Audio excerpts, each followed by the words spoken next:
Hello, welcome to Telugu capital TV. నేను మీ రవి. ఈ రోజు మనతో ప్రముఖ హైకోర్టు అడ్వకేట్ శ్వేత గారు ఉన్నారు. నమస్తే మేడం. నమస్తే అండి. మేడం, ఇప్పుడు ప్రెసెంట్ 35-30 ఈ ఏజ్లో వాళ్ళే ఎక్కువ డివోర్స్ తీసుకుంటున్నారు. అసలు రీజన్స్ ఏంటి మేడం? మనము చూస్తే డివోర్స్ అనేది వెరీ నార్మలైజ్ అయిపోయింది ఇప్పుడు ఇండియాలో. It's quite normal thing. ఇంతకు ముందు వెస్ట్రన్ కంట్రీస్లో డివోర్స్ అంటే వెరీ నార్మల్. అప్పుడు అమ్మో బాబాయ్ విడాకులా అనేటోళ్ళు మన వాళ్ళు. ఇప్పుడు మన వాళ్ళకి కూడా అలవాటు అయిపోయింది వెస్ట్రన్ ట్రెండ్స్. పిజ్జా ఎలా అలవాటు అయిపోయిందో డివోర్స్ ఎలా సింపుల్ గా అయిపోయింది. వాళ్ళని ఫాలో అవుతున్నాము. డెఫినెట్ గా వెస్టర్నైజేషన్ అనేది ఇండియాకి రీచ్ అయిపోయింది. అయితే ఈ బిలో 40sలో కరెక్ట్ 25 years 24, 23 ఆ టైంలో పెళ్ళిళ్ళు చేసుకొని ఉంటారు. By 25 they will have kids. ఆ కరెక్ట్ పిల్లలు 10th class, 9th, 8th, 9th, 10th and inter ఈ స్టేజెస్లో ఉంటారు. వీళ్ళు డివోర్స్కి ఎందుకు అప్రోచ్ అవ్వాలి అనుకుంటున్నారు అని అంటే, first of all financial independence wife and husband ఒక స్టేటస్కి రీచ్ అయిపోయి ఉంటారు. Wife and husband usually most of the times మనం జాబ్ చేయడమే మనం చూస్తున్నాం. ఇట్లాంటి పరిస్థితిలో ఏమవుతుంది అని అంటే, ఈ వైఫ్కి ఫైనాన్షియల్ ఫ్రీడమ్ విపరీతంగా ఉండడం, హస్బెండ్కి కూడా అంతే ఈక్వల్గా ఫైనాన్షియల్ స్ట్రెంగ్త్ ఉండడం. ఇద్దరు ఇది పీక్ స్టేజ్ అనమాట. పిల్లలు ఎగ్జాక్ట్లీ చదువులకు వస్తూ ఉంటారు. ఇప్పుడు ఆబ్వియస్లీ 9th, 10th తర్వాత inter, that may B engineering or medicine. ఈ టైంలో ఎక్స్పెండిచర్ విపరీతంగా ఉంటుంది. ఈ ఎవరైతే ఫ్యామిలీ హెడ్ ఉంటాడో ఫాదర్, ఆయన విపరీతంగా ఫండ్స్ని డబ్బును సంపాదించాలి అనే దృక్పథంతోనే ఉంటాడు. ఎందుకనంటే ఇది పిల్లలు చదువుకునే స్టేజ్. డెఫినెట్గా ఎంత డబ్బు కూడబెడితే వాళ్ళ ఫ్యూచర్ అంత బెటర్గా ఉంటుంది అని అనుకుంటాను. Women they will be almost they will be near to their menopause stage and all. ఎప్పుడైతే ఈ విమెన్ ఈ మెనోపాజ్ స్టేజ్ దగ్గరికి చెప్పాను, నేను ప్రీవియస్గా గ్రే డివోర్స్లో కూడా చెప్పాను, వీళ్ళకి mood swings, hormonal imbalance, fluctuations, irritate అయిపోయి ఉంటారు. ఇఫ్ ఎట్ ఆల్ మనం చూస్తూ ఉంటే, మనం కూడా ఎప్పుడైతే 10thలో ఇంటర్లో ఉంటామో మమ్మీ ప్రతి చిన్న విషయానికి ఒక్కోసారి ఇరిటేట్ అయిపోయేవాళ్ళు. తర్వాత మనని తిట్టినందుకు బాధపడడం. ఆల్దో అందులో మనకు తప్పే ఉండొచ్చు, కానీ ఎప్పుడు తిట్టను మమ్మీ, అప్పుడు తిట్టడము, ఆ సందర్భంలో తిట్టడము, ఎందుకు అమ్మ ఇంత ఇరిటేట్ అయిపోతుంది. ఫ్యాన్ వేసుకుంటారు, మళ్ళీ 2 minutesకి ఆఫ్ చేస్తారు ఫ్యాన్. చూసే వాళ్ళకి ఏంటి వీళ్ళు వెరైటీగా బిహేవ్ చేస్తున్నారు. దట్ మేబీ ఏసీ కొంతసేపు ఆన్ చేసుకుంటారు, కొంతసేపు అంతలోనే అప్పుడే నాకు చాలా వేడిగా ఉంది అని అంటారు, అంతలోనే ఏసీ ఆఫ్ చేసుకుంటారు. చూసే వాళ్ళు ఏమనుకుంటారు, ఏంటి కూడా వింతగా బిహేవ్ చేస్తుంది, అప్పుడే చలి అంటది, అప్పుడే వేడి అంటారు. లేదు అని అంటే ఎవ్రీ ట్రివియల్ ఇష్యూకి, చిన్న చిన్న విషయాలకు కూడా చాలా ఇష్యూస్ చేస్తున్నారు, అరిచేస్తుంది.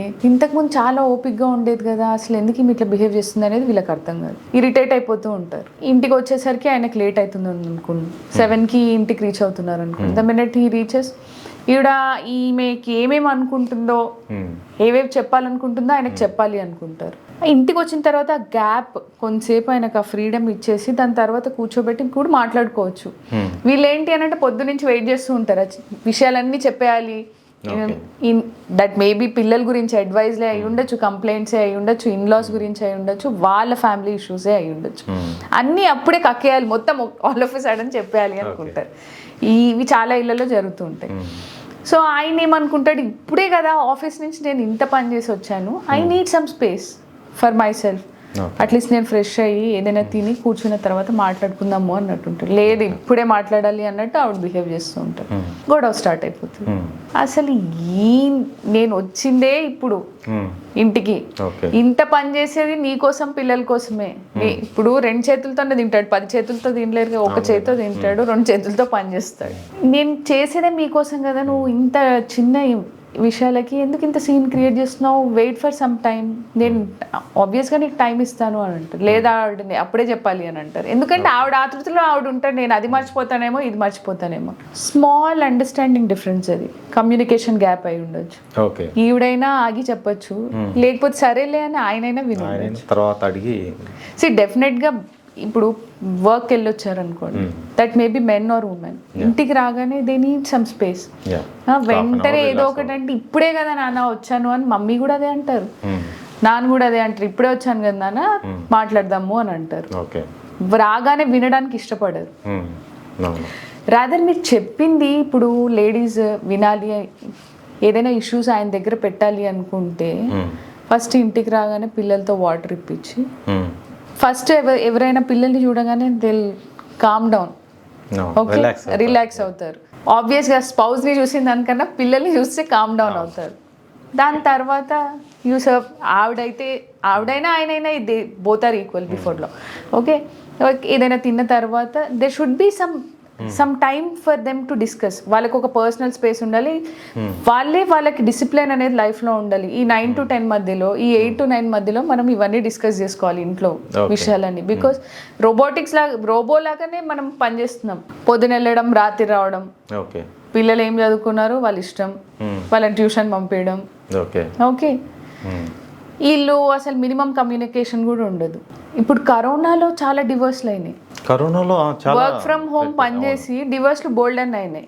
అదంటే ఎక్కువ స్పెండ్ చేసి అసలు ఎక్కడెక్కడ మనకు పడట్లేదు, ఎక్కడెక్కడ డిఫరెన్సెస్ వచ్చాయి అనేది ఎగ్జాజరేట్ అయిపోయి అడ్జస్ట్ అవ్వక, పొద్దున్న లేస్తే వీడి మొహం చూడాలా, పొద్దున్న లేస్తే ఈ అమ్మాయి మొహమే చూడాలా అన్నట్టు దే యూస్ టు బిహేవ్. కరోనాలో కూడా డిఫరెన్సెస్ వచ్చి చాలా మంది విడిపోయారు. సో ఈక్వల్ అండర్స్టాండింగ్ అనేది ఉండాలి.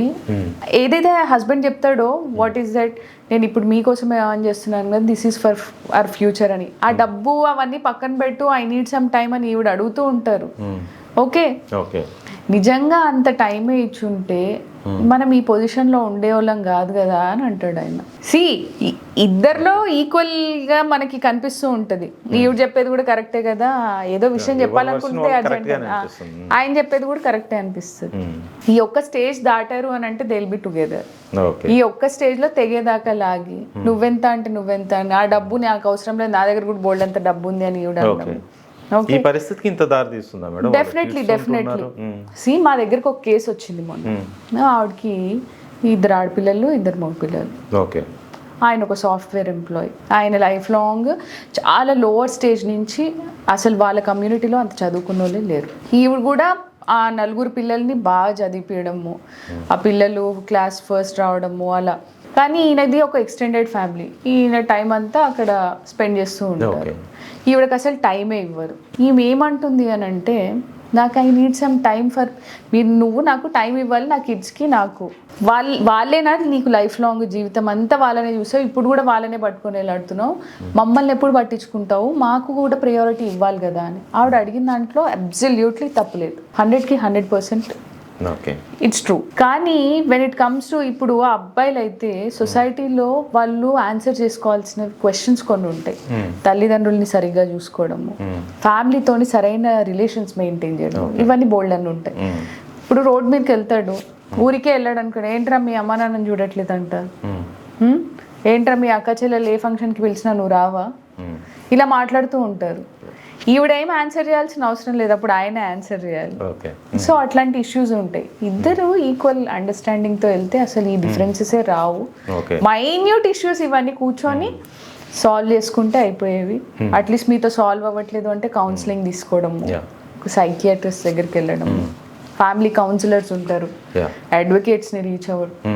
బోల్డ్ అంతమంది అడ్వకేట్స్ కూడా ఫ్యామిలీ కౌన్సిలింగ్ అందు ఇస్తూ ఉంటారు. ఇవి ఇష్యూస్ ఎండ్ అయిపోతాయి, డివోర్స్ దాకా వెళ్ళవు. ఎందుకనంటే ఈ ఏజ్లో డివోర్స్ అనేది అస్సలు కరెక్ట్ కాదండి. ఎందుకంటే పిల్లలు డెఫినెట్గా ఎఫెక్ట్ అవుతారు. మీరు ఇన్ని రోజులు ఏదైతే కష్టపడ్డారో ఆ పిల్లల ఫ్యూచర్ కోసము అది రూయిన్ అయిపోతుంది, అది పాడైపోతుంది. This is the correct phase of life where in ఇంకా స్ట్రాంగ్ ఉండాలి వైఫ్ అండ్ హస్బెండ్. ఇంకా ఎప్పుడైతే పెళ్ళిళ్ళప్పుడు ఏదైతే రిలేషన్ ఉంటుందో అంతకి 100 times వాళ్ళు స్ట్రాంగ్ ఉండి అండర్స్టాండింగ్ బాగుండి ముందుకెళ్ళాలి. లేకపోతే ఆ పిల్లల మెంటల్ డిప్రెషన్, యాంగ్జైటీ ఇవన్నీ అమ్మ నాన్న కొట్టుకుంటున్నారు పొద్దున్న లేస్తే వీళ్ళకి చదువు మీద ఏం శ్రద్ధ ఉంటుందండి? డెఫినెట్గా ఉంటుంది. సో కొన్ని మైన్యూట్ డిఫరెన్సెస్ అండర్స్టాండింగ్లో వెళ్ళిపోవాలి.